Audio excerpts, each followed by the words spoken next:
Hey everyone, and welcome back to the channel. Today, we're diving into one of the most heartwarming and powerful stories in the Bible. A story that truly shows us that no one, absolutely no one, is beyond God's incredible grace. You know the one? He climbed a tree to see Jesus, but Jesus already saw him. It's the unforgettable encounter of Zacchaeus, the short, wealthy tax collector, and Jesus, the Son of God. Get ready to be inspired, because this story from Luke 19 to 1 to 10 is about to blow your mind and remind you just how much you are loved. Imagine the scene. Jesus is on his way through Jericho, a bustling city, packed with people eager to see him, hear him, and maybe even touch him. The crowd is enormous, a sea of faces, all pushing and shoving to get a glimpse of this remarkable teacher and healer. Now, in this lively, chaotic scene, we meet our main character, Zacchaeus. He wasn't exactly popular. In fact, he was probably one of the most disliked men in Jericho. Why?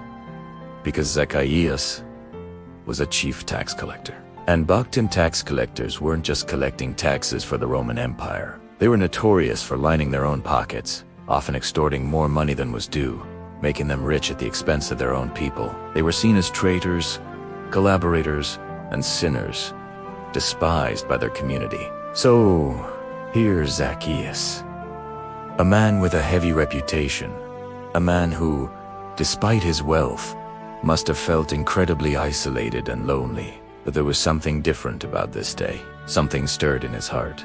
He wanted to see Jesus. Maybe he'd heard the rumors, the amazing stories of healing and forgiveness. Maybe he felt a glimmer of hope that this man, Jesus, could offer something he desperately craved, something money couldn't buy. The problem, Zacchaeus was a short man in a massive crowd, with everyone else taller than him. He couldn't see a thing. Can you imagine the frustration? All these people, all this excitement, and he's stuck at the back, craning his neck, jumping up and down, but still blocked by a wall of butt. But Zacchaeus wasn't one to give up his alley. He wasn't going to let his height or his unpopularity stop him. He spotted a sycamore fig tree nearby, a tree with broad branches, perfect for climbing. And what did he do? He hiked up his robes, probably with a few embarrassed glances, and scurried up that tree like a schoolboy. Imagine the sight. The wealthy chief tax collector, Zacchaeus, perched awkwardly on a tree branch, just to catch a glimpse of Jesus. It was a desperate act, born out of a deep longing. He wasn't looking for a handout, or even a miracle in the traditional sense. He just wanted to see Jesus. He wanted to witness this man everyone was talking about. Now, here's where the story takes an incredible turn. Jesus, walking through the crowd, surrounded by all those eager faces, stops directly under that very tree asterisk. And then he looks up, not just vaguely up, but directly at Zacchaeus, who must have been frozen in surprise. And Jesus calls him by name. Zacchaeus, hurry and come down, for I must stay at your house today. Can you imagine the shock? The chief tax collector, despised by his community, up in a tree, trying to be invisible, and Jesus, the most revered man around, singles him out. Not only does he acknowledge him, but he invites himself to Zacchaeus' house. This wasn't just a casual invitation. In that culture, sharing a meal was a profound act of acceptance, friendship, and hospitality. For Jesus to say he must stay at Zacchaeus' house was a declaration of love and acceptance that cut through all the social barriers and judgments. The crowd, of course, was furious. They started grumbling. He has gone to be the guest of a man who is a sinner. They couldn't believe it. Why would Jesus, the holy man, associate with someone like Zacchaeus? It offended their sense of justice, their understanding of who was worthy and who wasn't. But Jesus didn't care about their grumbling. He saw something in Zacchaeus that others couldn't or wouldn't see. He saw a heart that was ready to change, a man hungry for something more. Zacchaeus, overwhelmed and transformed by this incredible act of grace, immediately responds. He comes down from the tree, and standing before Jesus and the murmuring crowd, he declares, "Behold, Lord, the half of my goods I give to the poor, and if I have defrauded anyone of anything, I restore it fourfold. This wasn't just a promise.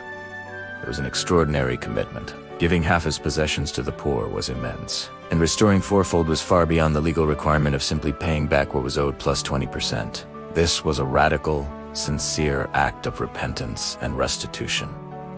He wasn't doing it to earn Jesus' favor. It was doing an asterisk, because asterisk he had received Jesus' favor. His heart had been changed. And Jesus' response, "Today salvation has come to this house, because this man, too, is a son of Abraham. For the Son of Man came to seek and to save the lost." Wow, what a powerful declaration. Salvation had come, not because Zacchaeus earned it, but because Jesus, in his boundless grace, sought him out. Zacchaeus was lost in his wealth, lost in his sin, lost in his isolation. But Jesus came precisely for people like him. So, what incredible lessons can we take from this story today? First, asterisk. Asterisk, God sees you, even when you feel invisible. Asterisk, asterisk, Zacchaeus thought he was just hiding in a tree, trying to get a peek, but Jesus saw him. He knew his name. He knew his heart. In a world where it's easy to feel overlooked, to know that God's gaze is always upon you. He knows your struggles, your longings, and your deepest desires. You don't have to scramble to get his attention. He's already looking for you. Second, asterisk. Asterisk. No one is beyond God's grace. Asterisk. Asterisk Zacchaeus was a chief tax collector, a sinner in the eyes of his community. Yet Jesus went directly to him. This story smashes through any idea that you have to be good enough or clean enough to come to God. It doesn't matter what your past looks like, what mistakes you've made, or what labels society has put on you. God's grace extends to asterisk, everyone asterisk. He doesn't wait for you to clean up your act. He comes to you just as you are, and his love asterisk transforms asterisk your act. Third, asterisk. Asterisk, grace leads to transformation, not just forgiveness. Asterisk. Asterisk Zacchaeus' encounter with Jesus wasn't just a moment of forgiveness. It led to a complete overhaul of his life. He didn't just feel bad about his past. He actively started making things right. True repentance, born from receiving God's grace, always leads to a desire to change, to live differently, to love others more. It's not about earning salvation, but about living out the salvation you freely received. When you experience genuine grace, you can't help but respond with a transformed heart. Finally, asterisk. Asterisk. Jesus came for the lost. Asterisk. Asterisk. His mission was not to condemn, but to save. He didn't come for those who thought they were righteous. He came for those who knew they were broken and needed healing. This is such good news for all of us. We are all lost in some way, at some point. And Jesus, in his infinite love, is actively seeking us out, wanting to bring us home, to bring salvation into our houses and into our lives. The story of Zacchaeus isn't just an ancient tale. It's a living truth for us today. It's a powerful reminder that God's love is expansive, inclusive, and transformative. It doesn't matter how high you have to climb, or how far you feel you've fallen. Jesus is looking for you. He knows your name, and he wants to bring salvation and joy into your life. So, what about you? Are you feeling lost or overlooked? Are you longing for a deeper connection, a real transformation? Remember Zach? He literally climbed a tree, and Jesus met him right there. Jesus is reaching out to you, wherever you are, just as you are. All you have to do is respond to his invitation. Open your heart and let his grace transform your life. If this story resonated with you and you want to hear more about God's incredible love and grace, please let me know in the comments below. We love hearing your thoughts and experiences. And if you enjoyed this video, please give it a big thumbs up. Share it with someone who needs to hear this message of hope.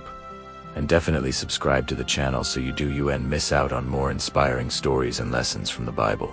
Thank you so much for watching, and I'll see you in the next one. God bless.